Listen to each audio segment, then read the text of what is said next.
എറണാകുളം കളമശ്ശേരിയിൽ 60-ലധികം പേർക്ക് മഞ്ഞപ്പിത്തം സ്ഥിരീകരിച്ചു. കളമശ്ശേരി നഗരസഭയിലെ 10, 12, 14 വാർഡുകളിലായി 2 ദിവസത്തിനുള്ളിൽ 13 പേർക്കാണ് മഞ്ഞപ്പിത്തം സ്ഥിരീകരിച്ചത്. ഇതിൽ 2 പേരുടെ നില അതീവ ഗുരുതരമായി തുടരുകയാണ്.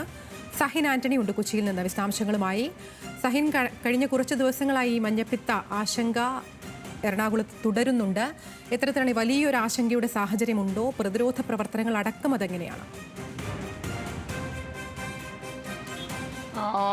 അതിന് ആശങ്കയ്ക്ക് സാഹചര്യമുണ്ട് എന്ന് തന്നെ പറയേണ്ടി വരും. കാരണം കഴിഞ്ഞ ദിവസം 2 ദിവസം മുൻപ് 43 പേർക്കാണ് മഞ്ഞപ്പിത്തം ഉണ്ടായിരുന്നതെങ്കിൽ ഇന്നത് 60-ലധികം പേർക്കായിരിക്കുന്നു. അതായത് 2 ദിവസത്തിനുള്ളിൽ തന്നെ 17-ലധികം പേർക്ക് മഞ്ഞപ്പിത്തം പിടിപെട്ടു എന്നുള്ളതാണ് മനസ്സിലാക്കാൻ കഴിയുന്നത്. ഇതിൽ കുട്ടികളും സ്ത്രീകളും അടക്കമുള്ള വലിയ ഒരു മാത്രമല്ല 10, 12, 14 വാർഡുകളിൽ രോഗവ്യാപനത്തിന്റെ അല്ലെങ്കിൽ രോഗം വർദ്ധിക്കുന്നവരുടെ എണ്ണം കൂടി വരുന്ന ഒരു സാഹചര്യം കൂടി നിലനിൽക്കുകയാണ്.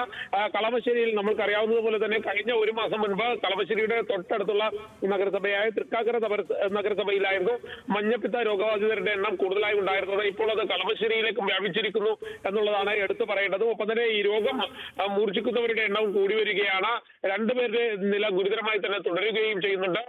മാത്രമല്ല അതുവഴി കടന്നു പോകുന്ന പൈപ്പുകൾ പൊട്ടി മലിനജലം കയറുന്നത് പതിവാണെന്ന് നാട്ടുകാർ ആരോപിക്കുകയും ചെയ്യുന്നു. കൂടാതെ അവിടുത്തെ പരിസരത്തെ ഹോട്ടലുകളിലും ഒപ്പം തന്നെ ശുദ്ധജല വിതരണം ചെയ്യുന്ന ഇടങ്ങളിലും എല്ലാം തന്നെ, അതായത് കടകളിൽ ഐസ് വരെ ആരോഗ്യ വിഭാഗം പരിശോധിക്കുന്നുണ്ട്. അതുകൊണ്ട് തന്നെ കൃത്യമായ നിയന്ത്രണത്തിലാണ് കാര്യങ്ങൾ മുന്നോട്ട് കൊണ്ടുപോകുന്നത്. ഇന്ന് 11 മണിയോടുകൂടി 10, 12, 14 വാർഡുകളിൽ രോഗബാധിതരെ കണ്ടെത്തുന്നതിന് വേണ്ടി മെഡിക്കൽ ക്യാമ്പുകൾ സംഘടിപ്പിക്കാൻ തീരുമാനിച്ചിട്ടുണ്ട്. കളമശ്ശേരി നഗരസഭ അടിയന്തര യോഗം ചേർന്ന് ഒരു പരിശോധനകളെല്ലാം നടത്തിയിരുന്നെങ്കിലും എവിടെ നിന്നാണ് രോഗം പിടിപെടുന്നതെന്ന് കണ്ടുപിടിക്കാൻ ഇതുവരെ കഴിഞ്ഞിട്ടില്ല എന്നുള്ളതാണ്.